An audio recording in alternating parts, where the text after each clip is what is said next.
Dobroveče, poštovani gledalci. Hvala vam što i večeras 18. marta 2021. godine pratite emisiju Geopolitika na vašoj i našoj novosadskoj televiziji u uobičajenom terminu četvrtkom od 21 čas. Gost večerašnje emisije je odličan. Ovo odgovorno tvrdim jer su reakcije uvek na njegove nastupe odlične. Publicista Vladislav Đorđević iz Novog Sada. Dobroveče. Dobroveče. Zapravo, konačno jedan gost iz Novog Sada. Bilo je vreme da na Novoskoj televiziji u ovoj emisiji konačno gostuje neko iz Novog Sada. Vladislave, hvala vam što ste se večeras odazvali na moj poziv. I šta je tema? Večeras razgovaramo o fenomenu radikalnog feminizma, društvenom inženjeringu. Zapravo, malo pre ste mi rekli jednoj prvorazrednoj geopolitičkoj temi, u osnovi, naravno. Pošto se nalazimo u emisiji čiji je naslov Geopolitika, dozvolite mi da fenomen radikalnog feminizma objasnim s aspekta geopolitike. Gledajući globalnu geopolitiku, svuda na svetu, pa tako i kod nas, na vrhu te socijalne piramide je jedna grupacija koja se može nazvati ekstremna levica, far left, ili radikalna levica, radical left. Ta grupacija je u krugovima politikologa poznata i kao ona koja zastupa ekstremni liberalizam. Njeni predstavnici imaju više naziva. Jedan od njih je progresivci, progressives. Drugi naziv je kulturni marksisti, culture marksist ili novi marksisti, new marksist. Imajući u vidu da je sadašnji predsjednik Sjedinjenih Američkih Država, Joe Biden, generalni pokrovitelj te grupacije, uslovno rečeno oni se mogu nazvati i Bidenovci. Unutar te grupacije značajnu ulogu imaju LGBT lobisti, a opet unutar tog lobija najznačajniju ulogu imaju, kao što i sugeriše prvo slovo u tom akronimu, žene homoseksualke, lezbijke ili lesbians. Tako, ako želimo da razumemo fenomen radikalnog feminizma, mi moramo ući u mozak jedne žene homoseksualke. Kako Englezi kaže, da shvatimo njen mindset. Jedna žena homoseksualka prema muškarca doživljava kao konkurenta, rivala, takmaca, pa čak i neprijatelja. Zato je savremeni radikalni feminizam u svoj biti muškomrzački, mizandrijski. I ta grupacija radikalnih feminista i lezbijki žele da unište muškarca na više načina, ali dozvolite da istaknem dva koje su najvažnije. Prvi je taj što se ženama dodeljuju pravno-političke i socijalno-ekonomske privilegije. To se ne kaže tako, nego postoje najmanje 8 načina na koji se to prikriva. Ta politika se zove afirmativna akcija, affirmative action, preferencijalni tretman, preferential treatment, pozitivna diskriminacija, positive discrimination, rodno budžetiranje, gender budgeting, rodno osnaživanje, gender empowerment, politika jednakih mogućnosti, equal opportunity policy, politika rodne ravnopravnosti, gender equality policy i 8. sistem kvota, kvota sistem. Iza svih ovih milozvučnih sintagmi krije se nešto zapravo vrlo maliciozno, diskriminacija muškaraca. Postoji i druga taktika koja se naziva lažna optuživanja, false allegations, ili naprosto false accusations. Najčešće lažne optužbe su za nasilje nad ženama, violence against women, rodno zasnovano nasilje, gender-based violence, nasilje u porodici, domestic violence, seksualno uznemiravanje, sexual harassment, silovanje, rape, čak i pedofilija. U najvećem broju slučajeva optužbe za to su ili potpuno netačne ili to najvećim delom. Dakle, da sumiramo. Taktika feministkinja je vrlo jednostavna. Muški prestupi se ili potpuno izmišljaju ili se znatno preuveličavaju, a ženski prestupi i krivice se ili potpuno negiraju ili najvećim delom umanjuju. Da pojasnimo gledalcima, dosta engleskih pojmova i termina ste koristili. Da li to znači da je ideologija radikalnog feminizma zaista nastala u tom anglosaksonskom svetu? Moje korišćenje tih kovanica nije radi nekog egoizma, nego naprosto da bi na jedan lingvistički način sugerisao da je fenomen međunarodan i internacionalan, ali kada se budemo približavali našoj otadžbini Srbiji, bojim se da će zaključak biti da je u pogledu radikalnog feminizma Srbija spada među vodeće države u svetu.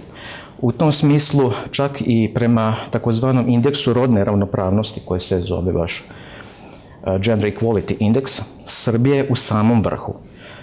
Tako da je taj fenomen međunarodni, internacionalni, ali mi kao jedna, dozvolite da kažemo, okupirana država u tom smislu, nažalost, prednjačimo. To se vidi čak i prema tako eklatantnim primjerima, kao što već po drugi put imamo predsjednicu vlade, jednu ženu i homoseksualku, što su dve potpredsjednice vlade upravo žene, što po broju žena u Skupštini Republike Srbije, a to je oko 40%, smo također vodeći u svetu, što po broju žena u vladi Srbije, a to je oko 50%, također smo vodeći u svetu, što imamo također ženu koja je predsjednica Vrhovnog Ustavnog suda, pa imamo ženu guvernerku Narodne banke. Samo po tom kriteriju mi smo vodeći u svetu, da ne govorimo po broju radikalno-feminističkih organizacija, smo vodeći u svetu, po radikalno-feminističkim zakonima smo također vodeći u svetu. Prema tome, mi smo super sila radikalnog feminizma. Da. Sad, kada su u istorijskom smislu nastale ove ideje, mi smo na početku nekako načeli tu temu i u našim ranijim razgovorima i na jednoj drugoj televiziji i na ovoj. Dakle, stalno se vraćamo u te 60. godine 20. veka, taj pokret koji se u, sociologiji, masovnoj kulturi naziva kontrakultura. Dakle, da li je ta kontrakultura zapravo i 60. godina predstavljala taj nekakav društveni okvir koji je porodio taj takozvani drugi talas, kako vi to često ističete, radikalnog feminizma, i koji je ovo sada talas radikalnog feminizma? Feminizam, grosso modo, grubo govoreći, ima istorijat od prilike 2 veka. Dakle, on ima neke svoje početke, početkom, dakle, 19. veka. Ko hoće da bude malo sitničav, može ići u istoriju malo ranije. Na primjer, jedna poznata feministkinja je čak bila tokom francuske buržoaske revolucije tamo giljotinirana, ona se zove Olympia de Gouges. Ali, grubo govoreći, i sam termin feminizam je, dakle, nastao u francuskom feminizmu i on je nastao 30. godina 19. veka. Dakle, tokom 19. veka i u prvoj polovini 20. veka taj feminizam je liberalni, klasični. Neki ga zovu prvotalasni. First wave feminizma. Grubo govoreći, on je zagovarao ravnopravnost, pravnu ravnopravnost muškaraca i žena, a to podrazumeva da žene dobiju aktivno i pasivno biračko pravo, pravo na razvod, pravo na zapošljavanje, pravo na školovanje i pravo na abortus. Po svim tim kriterijima Srbija, a u to vreme, da govorimo o Jugoslaviji, je bila među prvim zemljama koje je sve to uvela. Recimo, abortus smo uveli već 1951. godine, primjer radi Sjedinjene Američke Države tek 1973. godine. Drugotalasni feminizam počinje, a vi ste ga upravo sada ispomenuli, 60. godina. Jedna od onih koja je dala impetus tom pokretu jeste Betty Friedan, autorka knjige Ženska mistika. U tom drugotalasnom feminizmu, koji se često koketirao i sa antiratnim pokretom za civilna prava, značajnu ulogu vremeno su preuzele žene homoseksualke, lezbijke. Sama Betty Friedan je u početku se odupirala toj tendenciji, nazvala je lezbijke, kako ih ona nazvala, ružičastom opasnošću. Međutim, taj lezbijski deo vremenom prevladao. Tako da je trećetalasni feminizam, ili možemo ga nazvati poststrukturalistički ili postmodernistički, onaj feminizam koji sada vlada, i on se spojio sa ideologijom postmodernizma. Ta ideologija postmodernizma, grubo govoreći, želi da kaže da ne postoji istina, nego sve oni svode na moć. U tom smislu radikalne feministkinje kao i drugi postmodernisti i opšte kulturni marksisti ne prežu od laganja. Ukoliko će to voditi ka nekom cilju, laganje je opravdano. I da odgovorim na vaše pitanje koliko tih talasa ima. Prema nekim istraživačima, a možemo razmisliti o tezi, postoji i četvrti talas, fourth wave. Feminizam koji je začet pre nekoliko godina, 2017. kada se pojavio pokret Me Too. Ja takođe u Sjedinjenim Američkim Državama, koji je prema mišljenju većine komentatorima otvoreno mizandrijski, muškomrzački. Da, i o tom pokretu ćemo govoriti. Naravno, on je bio izrazito protiv predsjednika Trumpa i to treba reći. Dakle, vodeće ličnosti tog pokreta. Hteo bih da pohvalim i vaš istraživački napor. Predamnom je knjiga Zanemarivanje biologije u društvenim naukama pod naslov Kritika feminističkog kulturdeterminizma. Ovo je naravno srpsko izdanje ove knjige, ali knjiga je prevedena i na engleski i eto, prilike da to i kažemo i odgovorimo na još jedno važno pitanje. Ostali smo dužni gledalcima, pojavilo se na društvenim mrežama posle naše avgustovske emisije. Neko vas je pitao da napravite razliku i, kažem, opet koristim ovu emisiju da to i uradite, između klasičnog i kulturmarksizma. Hvala vama i osobi koja je postavila to pitanje. Tačan odgovor glasi, u klasičnom marksizmu, sa nešto malo slobode da se pojednostavi, svet se posmatra tako kao da u njemu postoje dve klase. I te klase su socioekonomske, jedna je vladajuća i nju čine buržuji ili kapitalisti. A podređena klasa to su radnici i proleteri. I zadatak je te potlačene klase da sruši vladajuću buržovsku klasu. Kulturmarksizam, kao što sama reč sugeriše, zapravo ne govori o dve socioekonomske klase, nego o grupama ljudi koji imaju svoj kulturni identitet. Zato se ta, dakle, vizura sveta i zove kulturni marksizam. I ako mi dozvolite, izneo bi 6 osnovnih postulata kulturmarksizma. Kulturni marksisti smatraju da postoje manjine, majorities, koje su potlačene i njih tlači većina. Tako, na primjer, oni u ime borbe protiv patrijarhata, falocentrizma, mizoginije, huškaju žene protiv muškaraca.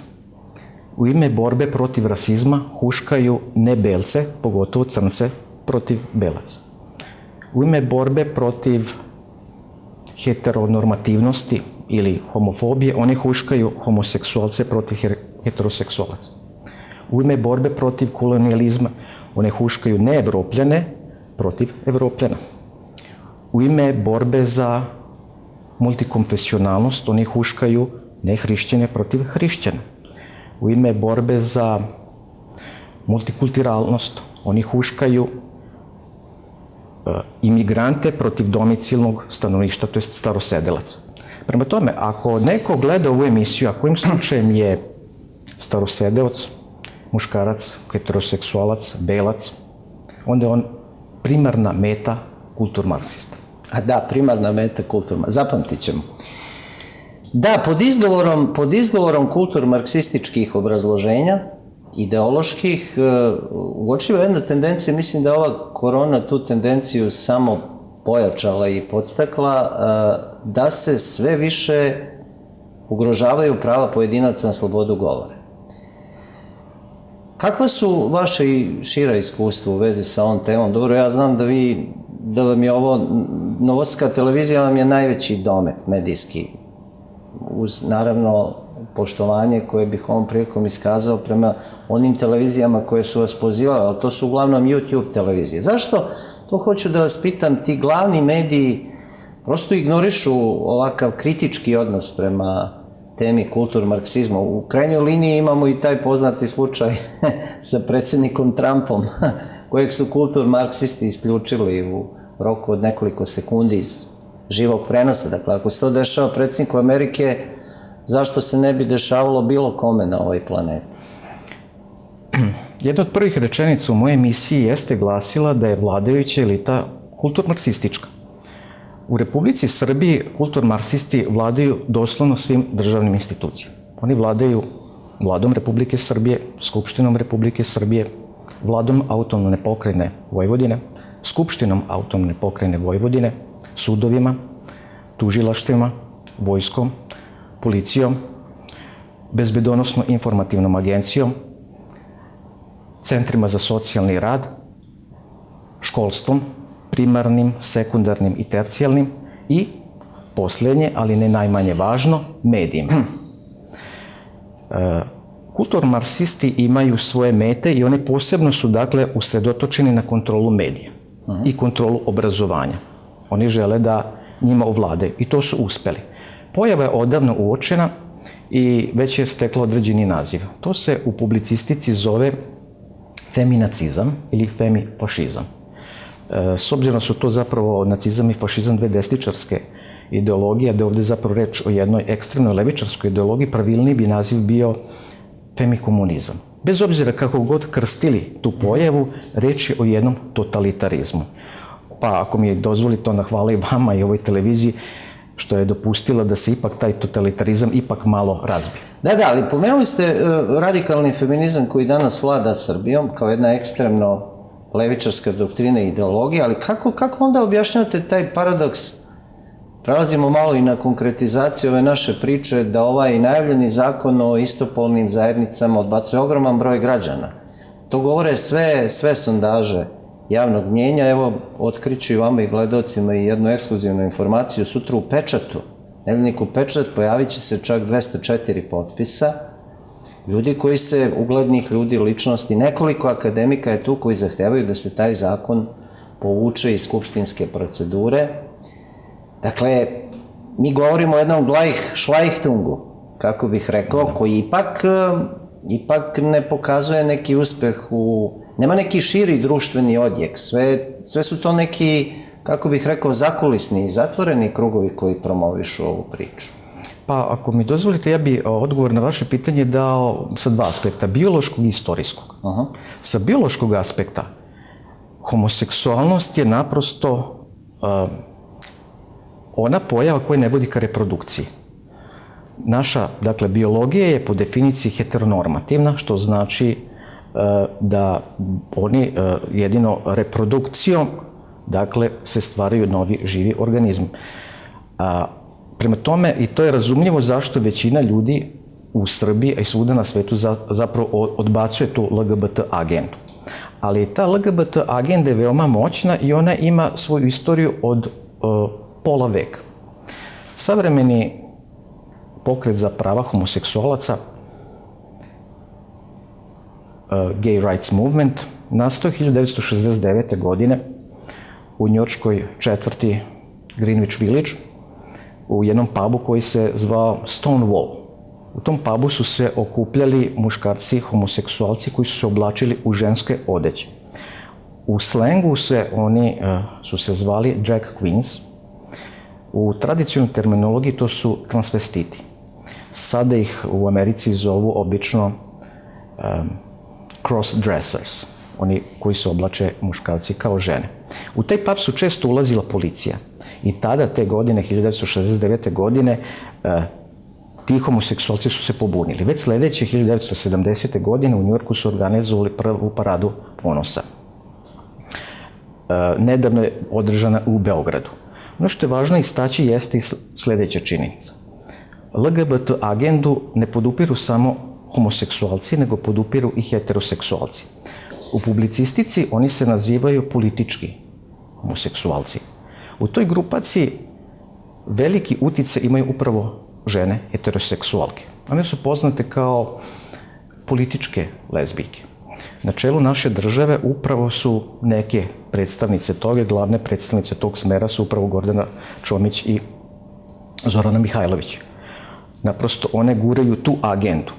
Sa aspekta te struje vrlo je korisno stavljati žene kao eksponente te politike, zato što je napadati ženu naprosto nepopularno. Ne napadam ni ja bilo koju ženu kao ženu, nego naprosto napadam jednu ideologiju za koju smatram da je neprirodna. Dobro, malo ćemo i o stavu crkve. Utisak je da u nekim drugim sredinama koje nisu tako daleko od nas, recimo u Hrvatskoj, su povodom usvajanja seta takozvanih antiporodičnih zakona organizovani veliki protesti, na čijem čelu je bila katolička crkva. Da ne govorimo o protestima povodom krovnog antiporodičnog globalističkog dokumenta koji se, eto, slučajno zove Istanbulska konvencija, mada nema neke velike veze s Istanbulom, osim što je tamo usvojen. Kod nas sve to nekako prošlo, kako bih rekao, ispod radara. Pa evo, kad već govorimo o odnosu crkve prema ovim temama, mislim da razgovor ne bi bio potpun kada ne bismo pomenuli i to pitanje. Utisak je da naša crkva dosta liberalna prema svim ovim tendencijama. Osim, naravno, ponavljanja one tradicionalističke verske doktrine koja jasno definiše brak kao zajednicu muškarci i žene, uostalom to je i ustavna kategorija, utisak je da crkva sa strane, naša srpska crkva, za razliku od katoličke u Hrvatskoj, drži dosta neutralno prema ovoj temi. Da ne upotrebim neku težu reč, nezainteresovano, to bi već izazvalo njihovu ljutinu, ali i takav se utisak stiče. Savet Evrope je 11. maja 2011. godine doneo konvenciju o sprečavanju i borbi protiv nasilja nad ženama i porodičnog nasilja.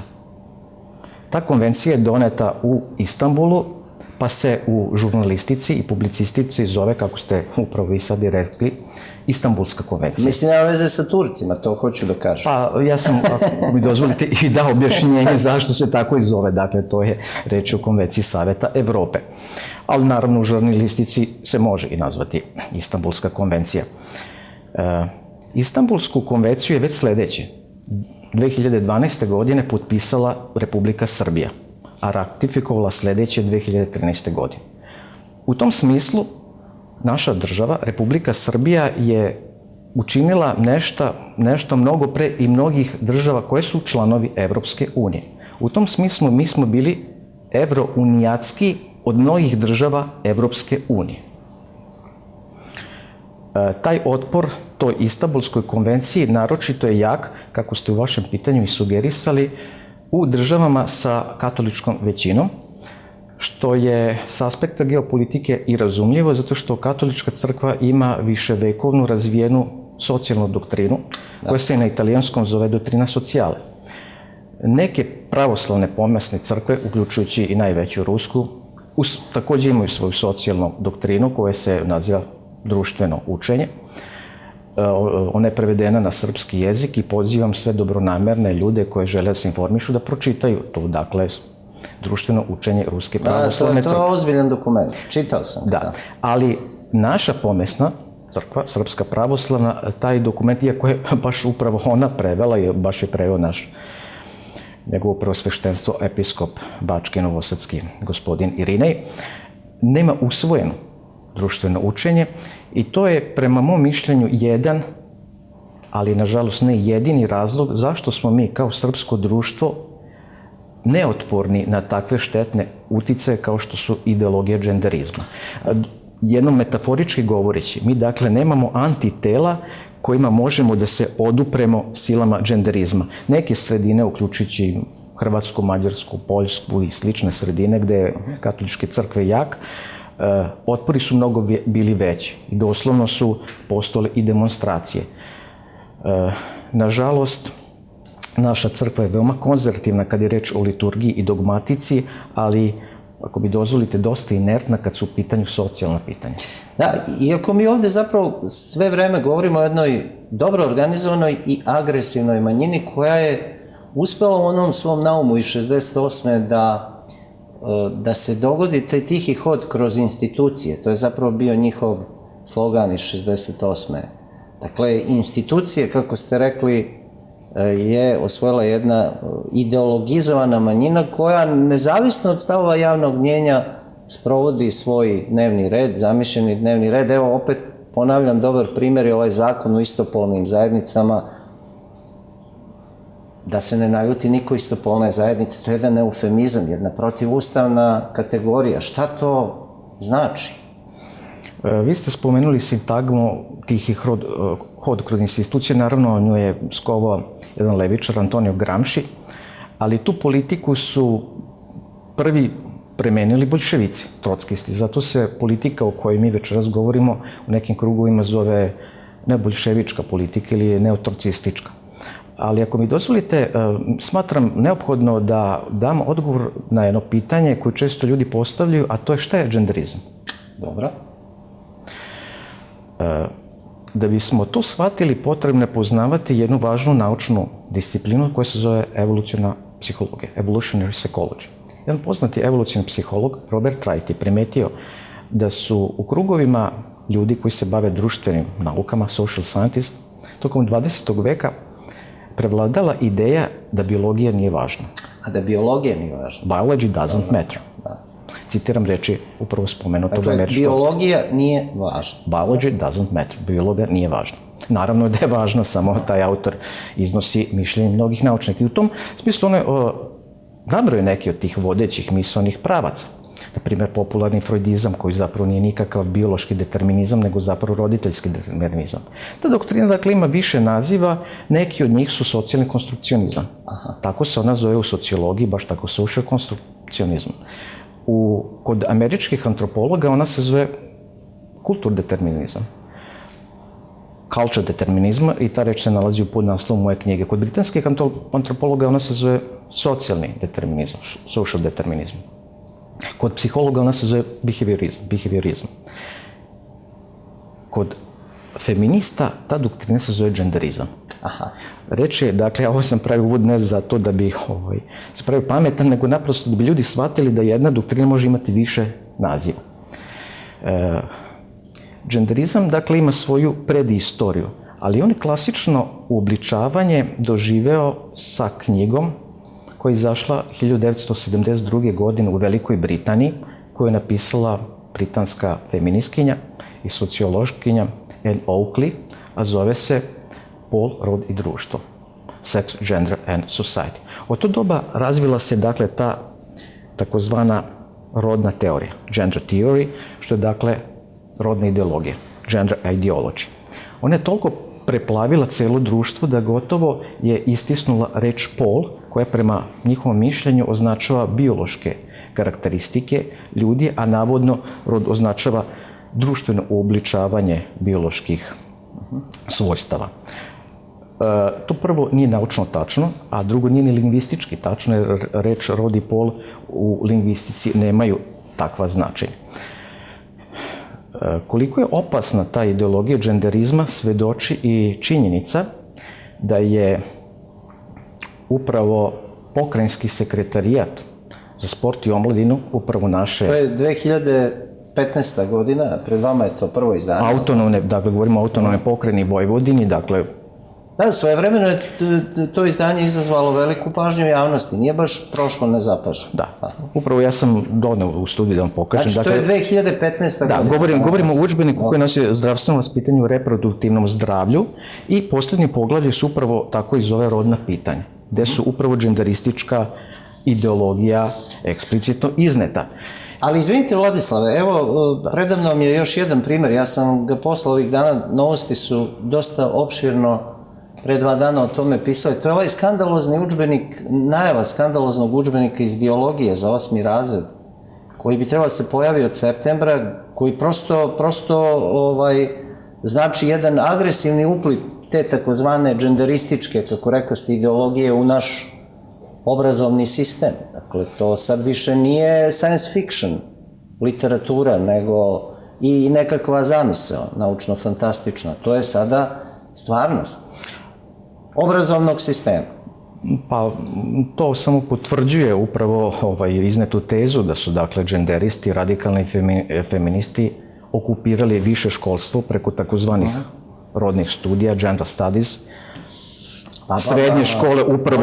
Ovo je osnovno školstvo. Pa upravo i govorimo o tercijalnom obrazovanju, sekundarnom, evo sad govorimo i primarnom obrazovanju, ali to je opet deo njihove politike koju oni nazivaju rodno glavnotokovanje.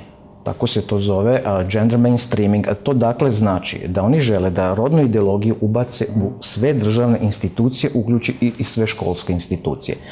Tako da mi imamo posla sa jednim, po mom mišljenju, vrlo opasnim i moćnim neprijateljem koji je opasan zato što se u suštini propagira jednu ideologiju koja je suprotna ljudskoj prirodi.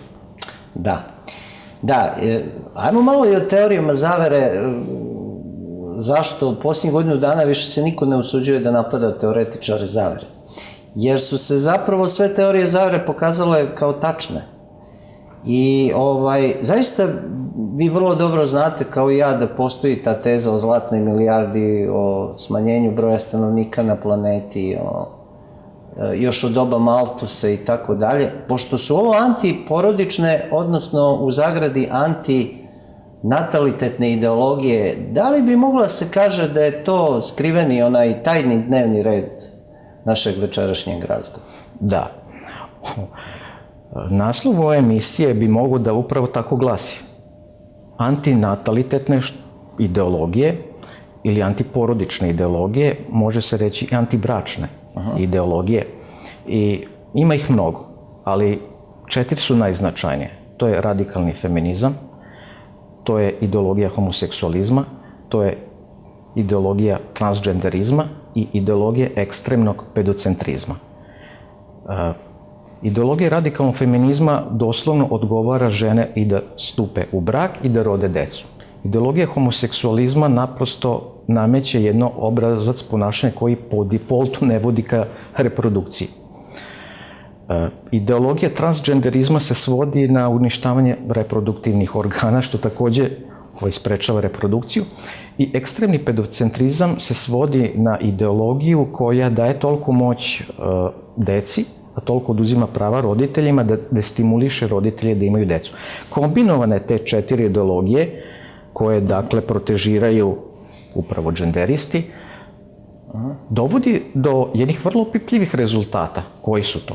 To su rezultati da u poslednje vreme u Republici Srbiji zbog negativnog prirodnog priraštaja izgubili smo oko 37.000 stanovnika. To daje rezultat da je prosečna dob kada žene stupaju u brak 27 godina, a u generaciji naših mama i baba to je bilo mnogo ranije. Prvo dete žena dobije takođe u kasnoj dobi, sa 28 godina. Cvetaju nevoljni celibati, dakle ljudi koji su van braka. Brakovi se u poslednje vreme masovno rasturaju, razvodi cvetaju. Dakle, naprosto uticaj ove politike je vrlo opipljiv. Mi živimo, odnosno imamo emisiju iz Novog Sada gde postoje oko 100.000 neoženjenih mladića i neudatih devojaka. Malo je ili nimalo nije bolje u drugim delovima Republike Srbije, a u celom svetu nije ništa bolje. Ne postoji ni jedna država u Evropi, kada se izuzmu, dakle, imigranti koji dolaze u zapadnu Evropi, koji ima pozitivan prirodni priraštaj. Pogotovo negativan u istočnom delu Evrope. Taj pojas se kreće od Estonije i pruža se sve do Grčke. O čemu se tu, Vladislave, zapravo radi? Da li je tu u osnovi reč o krizi hrišćanske civilizacije, njenih duhovnih vrednosti? Apsolutno. U jednom odgovoru na vaše pitanje sam rekao i ta dženderistička elita upravo zato i forsira ne hrišćanske vrednosti. Oni naprosto, ako mi dozvolite, oni doslovno su antihrišćani. Dakle, crkva Božja se protiv abortusu. Radikalne feministkinje upravo insistiraju na pravu žena na abortus ili, kako oni to kažu, reproduktivnim pravima. Crkva Božja je protiv razvoda. Neka više, neka manje. A feministki baš insistiraju na pravu žena na razvode.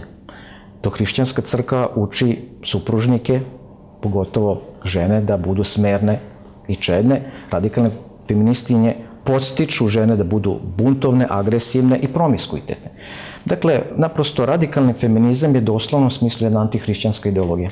Htio bih da kažemo nešto o ulozi popularne kulture u promociji ovih antiporodičnih ideologija. Govorili smo malo pre ovim skandaloznim udžbenicima, dakle to je taj upliv u obrazovni sistem koji je vrlo otvoren.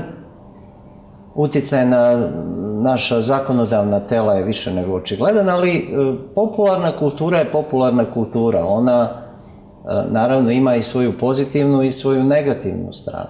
Da, upravo tako. konzervativci, među koje spadam ja, nisu protiv kulture, pa ni popularne kulture. Ljudi imaju pravo i treba da se zabavljaju i treba da postoje popularni sadržaj. Pa ne, imate onaj, oprostite što vas prekidam, onaj čuveni film koji svako treba pogleda, Svetinja života. Da. To je film koji izaziva velike emocije kod ljudi koji ga nisu pogledali nakon toga. Izaziva i velika moralna preispitivanja. Ja bih ilustrovao moć kulturmarksista u jednom primjeru. Kulturmarksisti su nedavno uspeli da skinu sa naprosto društvenih mreža crtane filmove, Disneyjeve, uključujući crtane filmove o Dumbu, Petru Panu, mačkama u visokom društvu. Ovaj čuveni Pep, i on je sklonjen, jeli? Dovoljno je bio samo jedan tekst u New York Timesu, to je prosto neverovatno. Upravo sam rekao, pod izgovorom borbe protiv rasizma, seksizma i tako dalje, ti nevini crtani filmovi su cenzurisani. Da, čak sam pročitao da je pod velikim znakom pitanja i čuveni lik Brzog Gonzalesa, jer širi negativne stereotipe o Meksikancima. Da, odavno su već izbačena i prokužena reč nigger, crnčuga, čak je izbačena reč black, crnac. Tako da imamo na sceni baš jezički totalitarizam. To se otišlo toliko daleko da su u Kanadi predlagali izbacivanje reči, sad pazite, majka. Majka i otac, da, roditelj jedan i roditelj dva. To samo ilustruje moć tog logika. I jedan prvi koji se tome usprotivio jeste baš bio jedan istaknuti intelektualac Jordan Peterson iz Kanade. I predsjednik Rusije Vladimir Putin, koji je rekao dok je on na vlasti u Rusiji nikada neće postojati roditelj jedan i dva, nego samo majka i otac. Ali zato je Putin. Dobro, preskočit ćemo neka pitanja jer ste na njih već odgovorili. Pomenut ćemo naravno vašu studiju Mit o patrijarhatu iz 2009. o kojoj ste na jedan posedan način govorili i da dođemo do ovog čuvenog slučaja, sad je to već pomalo pase tema reditelja Mike Aleksića. Evo, Milena Radulović, koja je glavna žrtva, u čitavom tom slučaju, juče je podržala onaj sramotni film Ko vadi Saida. Da. Velike komentare to juče izazvalo na društvenim mrežama, jer i tu se potencira taj lažni srebrenički narativ iz ovog radikalno feminističkog i kvazi humanističkog ugla. Da. A gde su tu stradale Srpkinje? To je onako logično pitanje i moralno pitanje. Da. Negde na početku našeg intervjua podcrtao sam da je jedna taktika radikalnih feministkinja, one su listom lezbijke, lažno optuživanje. Ta lažna optuživanja su najvećim delom se ticale neposredne prošlosti. Međutim, one su otišle korak dalje, pa su počele muškarce radi tobožnjih seksualnih prestupa da optužuju i za davnu prošlost. Jedna od prvih koje je započela taj pokret jeste... Čekajte, govorite o pokretu Me Too. Ja također. Govorim o pokretu Me Too. Jedna od prvih kojega je etablirala u Sjedinjenim Američkim Državama jeste jedna porno glumica Asia Argento, toliko o njenom moralnom kredibilitetu, koja je inače vrlo bila promiskuitna žena i koja je rado menjala muškarce. I čak je jedan od tih mladih muškaraca i nju tužio za seksualno uznemiravanje. A nju su podržale mnoge žene, ali u pozadini stoje upravo radikalne feministke, lezbijke. I samo je trebalo nekoliko godina da se taj scenario preslika upravo kod nas. Tada je optužen jedan u Americi Harvey Weinstein. Kod nas je također optužen jedan čovjek koji se bavi dramskom umetnošću. A nije on jedan, on je slavni, kako da kažem, Harvey Weinstein je toliko poznat, toliko slavan, prosto njegova produkcija, on je, kako da kažem, jedan od simbola Hollywooda. I on jedan, nego, kako da kažem, možda i jedan od najvećih. Radi se o tome što radikalne feministkinje žele da unište pogotovo moćni uticajne muškarce. To im je, žargonski rečeno, merak. Tako da je, naše feministkinje nisu radile ništa drugo, nego su radile copy-paste. Američki model preslikale kod nas. Tu imamo opet jednog tobože nasilnika iz sveta dramske umetnosti, opet imamo iste glumice koje optužuju jednog čoveka. Naravno, mnogi drugi muškarci su optuženi po celom svetu i nije spomenuti gospodin Miroslav Mika Aleksić jedan. I postoje mnogi drugi koji su takođe optuženi na osnovu sličnih optuži. Jedan od njih je gospodin Milutin Jeličić Jutka. Dakle, to je jedna prosto vrsta masovnog optuživanja muškaraca bez ikakvih dokaza. Na to se sve svodi. Vi ste sad spomenuli da je spomenuta glavna protagonistkinja tog slučaja i podržala taj film koji je takođe zasnovan na istorijskim falsifikatima, ali to zapravo ništa ne čudi, zato što je ta naprosto, kako ih mi zovemo, drugosrbijanski milje okrenut da uništi svakog muškarca, a okupacione vlasti u Republici Srbiji pogotovo žele da unište srpskog muškarca. Da, Igor Ivanović ima jedan dobar tekst, pre 2 nedelje je gostovao ovde, glumci kao prvosveštenici okupacije. Da. I to je stvarno sramno, podržati jedan takav film, jedan takav falsifikat, nešto što se nije desilo. Ne može to da bude science fiction, ne može to da bude, kako ono govore, umetnička sloboda. Vi se ipak igrate tu sa emocijama ljudi. I uopšte mislim, ne znam da li se slažete sa mnom, šta je mene u toj celoj priči nerviralo, ta jedna psihologizacija muško-ženskih odnosa, gde se odjednom pojavljuje jedna psihologija koja sve objašnjava i traume od pre 20 godina i sve ono što se kasnije dešava. Ja neću naravno da kažem da toga nema u jednom društvu, ali mi smo jednu patologiju pretvorili u jednu prosto zakonomernost srpskog društva. O tome se radi. Dakle, neke više manje marginalne patološke pojave promovišemo malte ne kao glavni društveni problem i pitanje i opet se po tom osnovu delimo, a ne pričamo recimo ako već toliko volimo žene i majke, a volimo ih najviše na svetu, kakav im je status u proizvodnji, kolike su im male plate, zašto jedna žena u transnacionalnoj korporaciji radi 10-12 sati, zašto žene kada ostanu u drugom stanju ostaju bez posla i niz drugih veoma važnih i moralnih i socijalnih i svih drugih pitanja. Da. Radi se o tome što naprosto radikalni feminizam je jedna sociopatologija. To je društvena bolest.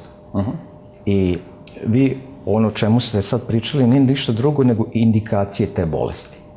To su indikacije te bolesti. Jedna od indikacije je hiperemocionalizam. Dakle, psihologizacija je u stvari hiperemocionalizam je... Hiperemocije se bude, jel? I tako se upravlja društvo. Sa aspekta žurnalizma, pošto ste vi žurnalista, dakle novinar, to je spinovanje. To je spinovanje, naprosto, narodski rečeno, laganje. Znači, ta grupacija ne preza od laganja. To je, dakle, to treba reći vrlo ozbiljno. Kada analiziramo feminističke teorije, one su sve zasnovane na lažima, manipulacijama i prevarama. Feministička istorija je lažna istorija, false history. Feministička nauka je lažna nauka, false science. Feministička ekonomija je lažna ekonomija, false economics. Feminističke statistike su lažne statistike, false statistics. Knjiga koju sam ja napisao i koja se nalazi ispred vas upravo jeste sistematsko pobijanje tih laži. I Slobodan Antonić, profesor na Beogradskom univerzitetu, napisao je knjigu Iskušenje radikalnog feminizma, gde je takođe sistematski razobličio feminističke laži i prevare.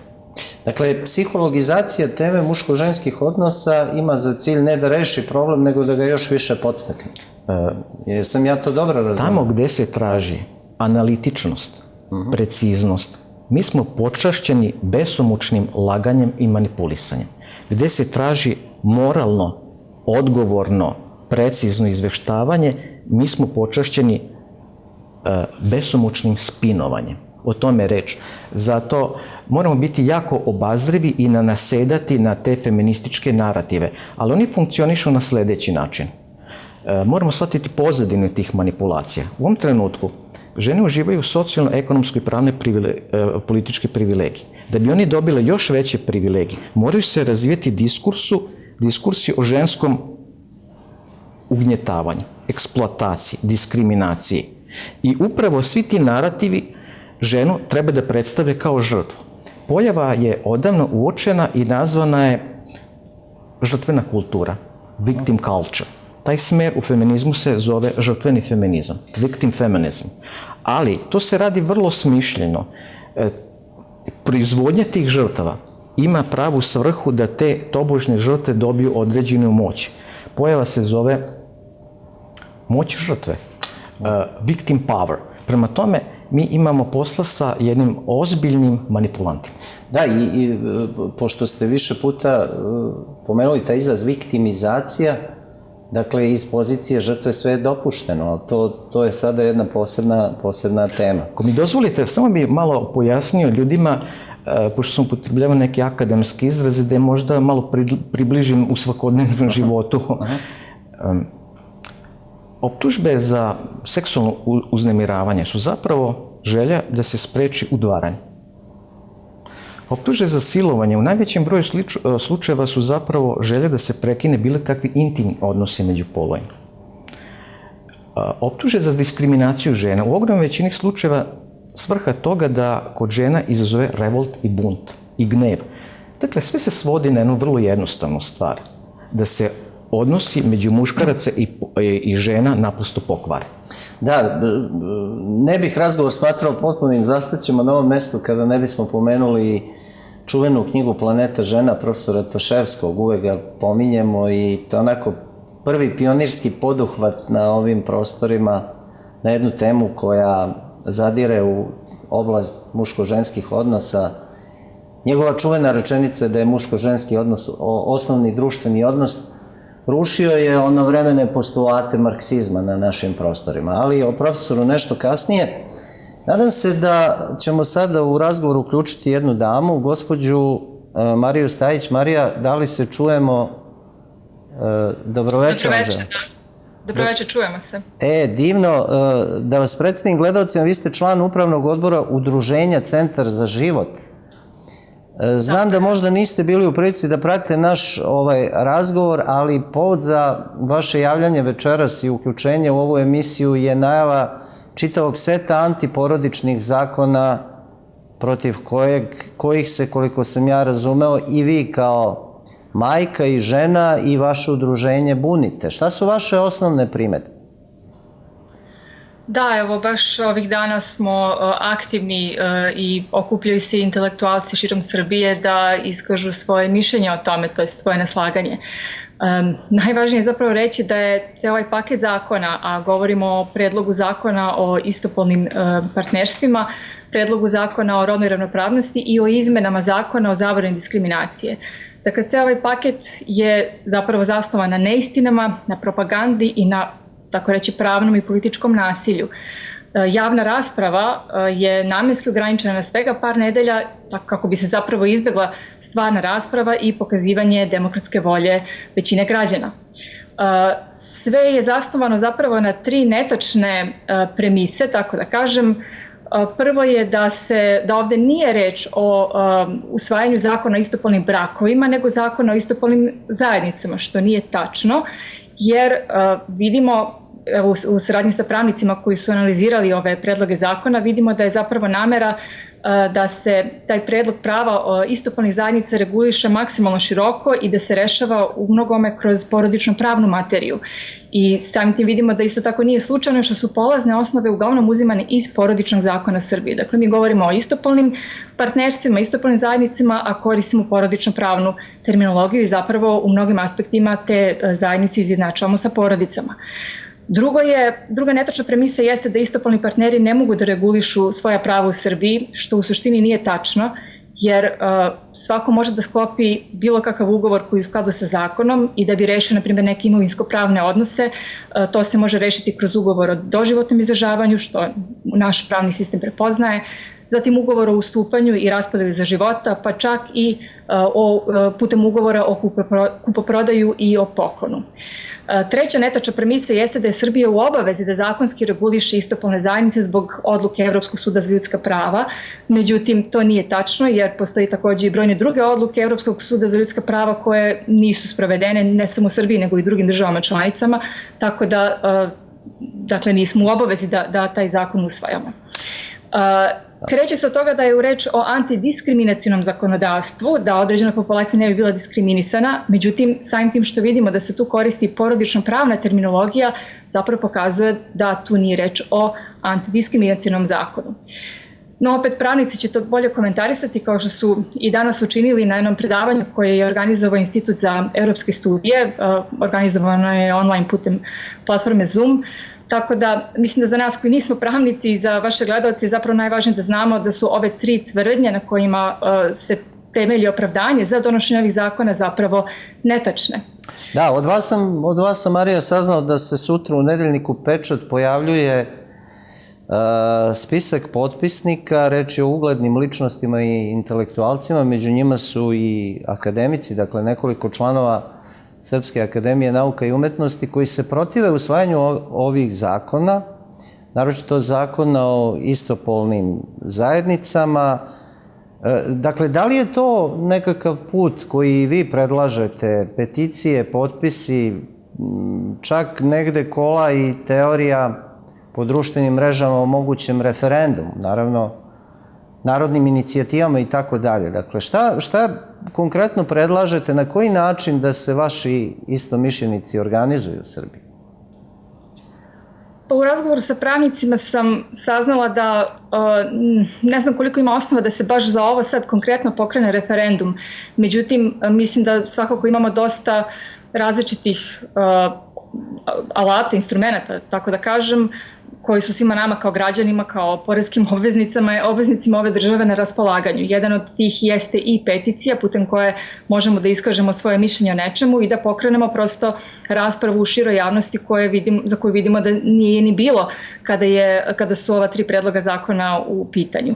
Tako da mislim da je veoma važno da se čuje šta narod u Srbiji ima da kaže povodom toga, a naročito šta roditelji imaju da kažu, pošto dosta toga o čemu se govori ovde, počeo od, na primjer, zakona o rodnom ravnopravnosti, sporno je sa više stanovišta, dosta toga ima veze i sa samim našim zakonodavstvom, jer, na primjer, naš Ustav ne prepoznaje kategoriju roda i samim tim i rodnu ravnopravnost. Mi imamo zakone o jednakosti muškaraca i žena koji sasvim lepo rešavaju to pitanje, a sama kategorija roda nije definisana, čak ni u ovom predlogu zakona, nije definisana na zadovoljavajući način i prosto temelji se, dakle, što ne postoji u Ustavu, zatim temelji se na nenaučnoj teoriji roda koju propagira feministkinja Judith Butler u svojoj knjizi i u svojim radovima, a koja zapravo nema naučnu osnovu. Dakle, rodna teorija je nenaučna teorija, ali opasnost koju ovaj zakon, dakle i zakon o istopolnim partnerstvima, ali i zakon o rodnoj ravnopravnosti donosi, ne zadržava se samo tu na nekoj kvazi jednakosti i na promovisanju tolerancije, što oni pokušavaju da nam kažu, kao da smo mi netolerantni prema nekima koji žive na drugačiji način, što nije istina. Problem je što to otvara put i za neke druge stvari koje mogu da se dese na našoj školi, našoj deci kroz školski sistem, a tu se direktno pitaju roditelji, a svi mi kao roditelji imamo pravo da budemo i jesmo, primarni edukatori svoje dece i imamo pravo da vaspitavamo i podižemo svoju decu u skladu sa našim vjerskim i moralnim uverenjima, što nam garantuje i naš Ustav i Univerzalna deklaracija o ljudskim pravima i drugi međunarodni dokumenti. Ova rodna ideologija, ako uđe u škole, kao što vidimo da se upravo sada dešava sa ovim novim udžbenicima iz biologije koji su po novom programu koji treba da počne da se uče od septembra, to dovodi zaista otvara vrata za razne manipulacije sa decom, sa njihovim polnim identitetom koji se pogrešno naziva rodni identitet i dovodi do toga da mi ono što nama sad može deluje kao nešto nezamislivo ili kao neki ekstrem, zapravo ako pogledamo, to se već dešava u zemljama na zapadu i tekako. I kod njih je pre 20 godina dosta toga bilo nezamislivo, da vi imate čoveka kao što imate u Kanadi koji ima preko 50 godina, ali se identifikuje kao 6-godišnja devojčica. Dakle, ne samo kao žena, nego kao devojčica. I on se oblači u haljenice kao za devojčice sa sve soknicama, i onim sandalicama za devojčice, igra se lutkama, bojankama i slično.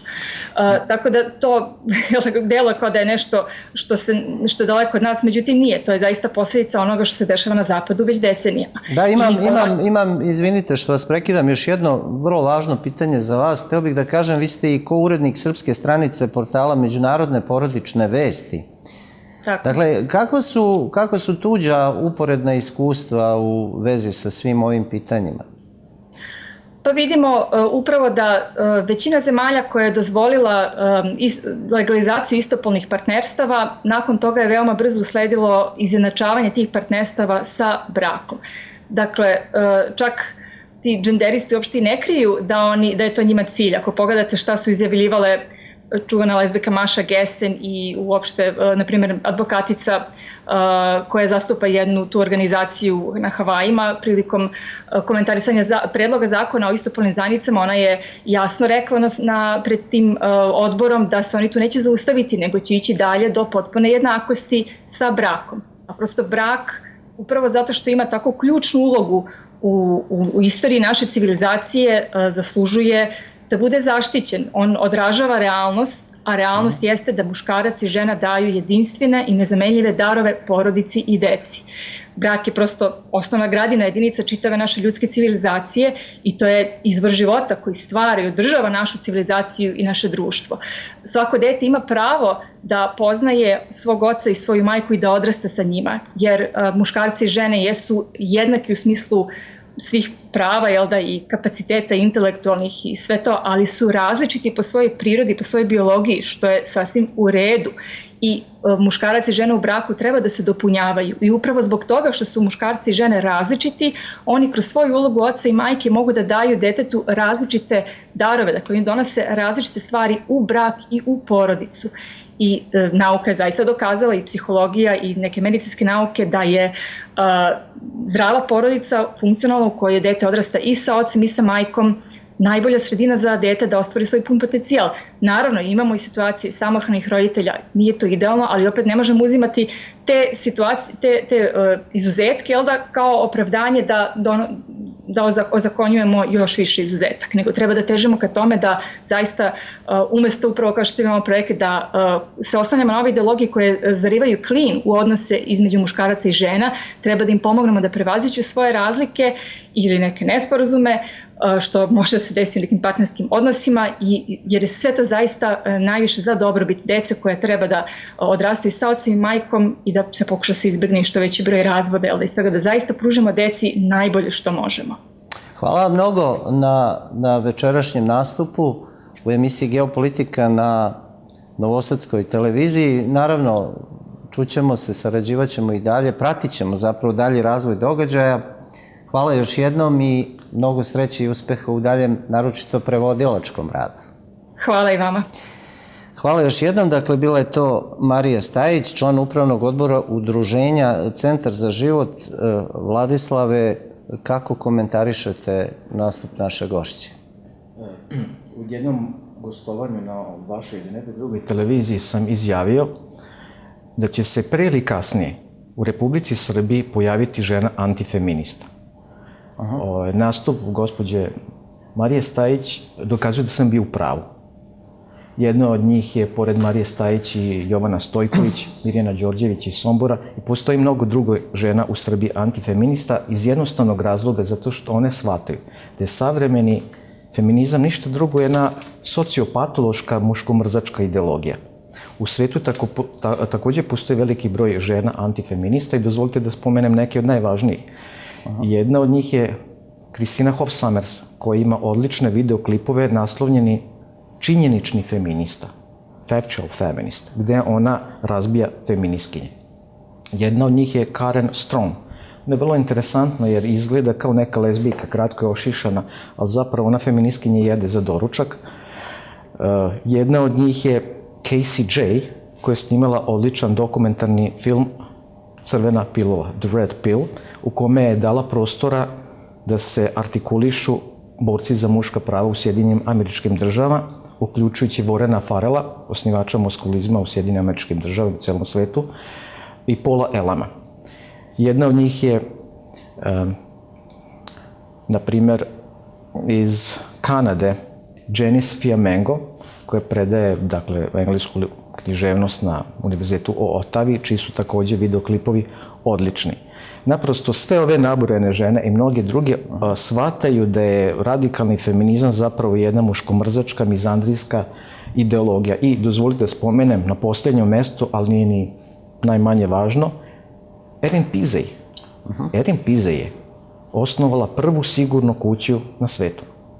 Ona je Britanka i ona je postala antifeminista. Jer je shvatila da su njenu dobru ideju da se prave žrtve, bez obzira na pol, zaista zaštite, zlupotrebile radikalne feministkinje. Tako da, dakle, jedan veliki aplauz za gospođu Mariju i ohrabrujem ovim putem sve dobronamerne ljude, bez obzira na polnu, ideološku, političku i nacionalno versko opredeljenje, zaista dignu glas protiv te jedne zaista neprirodne ideologije. Da. I u stvari, evo, rezime ovog našeg večerašnjeg razgovora bio bi da je zapravo kroz ovu priču, kritičku priču o ulozi radikalnog feminizma u savremenom društvu, zapravo ugrožene su neka od elementarnih ljudskih prava. Pravo na život, evo, pravo na slobodu govora, pravo na krajnjoj liniji izbor. Da, radikalni feminizam... Dakle, ono što je nekada bila kontrakultura, danas je glavna kultura, a nekadašnji zagovornici tradicionalnih vrednosti danas su kontrakultura. To mi je bilo mnogo simpatično kada ste pre početka emisije rekli, ali zaista to je neka druga strana istorije, kako bih je nazvao. I to se desilo za nekih 50-ak, 60-ak godina. Dakle, ta ne samo izmena narativa, nego izmena uloga. Tako da su hipici zapravo osvojili institucije, a oni koji su tada branili institucije su neki, moderni, ne mogu reći hipici, ali izgnanici iz tih institucija. Ako dozvolite, neke stvari bi dao. Dakle, spomenute su izmene zakona o zabrani diskriminacije. Taj zakon, dakle, postoji 2009. godine. Ali to nije zakon koji sprečava bilo kakvu diskriminaciju. Nikakva diskriminacija ne postoji. Muškarci i žene su ravnopravni od prvog posleratnog ustava, dakle od 1946. godine. To je reč o zabrani kritike promovisanja homoseksualizma. Zakon o rodnoj ravnopravnosti, nota bene, obratite pažnju, to je zakon kojim se ozakonjuju lažna optuživanja muškaraca i kojima se zapravo muškarci diskriminišu. A, dakle, reč je o jednom orvelizmu. Dakle, potpunom jednom brkanju termina i pojmova. Primjera radi, ljudi iz te grupacije su jako skloni da brkaju termine ravnopravnost i ravnomernost. Sve u svemu, dakle, reč je o jednoj zloj, malicioznoj, naučno neutemeljenoj ideologiji koja ima za cilj rasturanje brakova, heteroseksualnih veza i već sada imamo velike tenzije među polovima i ukoliko se ti zakoni donesu, a bojim se da će biti doneti, bit će još više razvoda, bit će još više samaca, bit će još više neuroze i frustracije među polovima. Zato su nam potrebne, možda su nam potrebne, evo neću da govorim o sve emisije, ali možda su nam potrebni i ovakvi sagovornici kao što ste vi i Marija. Hvala vam mnogo i naravno vama i ponovo gospođi Mariji Stajić na učešću u večerašnjoj geopolitici. Toliko za večeras, jeli? Vidimo se za 7 dana, nas dvojica uskoro verovatno i nekim drugim povodom. Hvala još jednom. Hvala vam. Poštovani gledalci, toliko za večeras, doviđenja i svako dobro.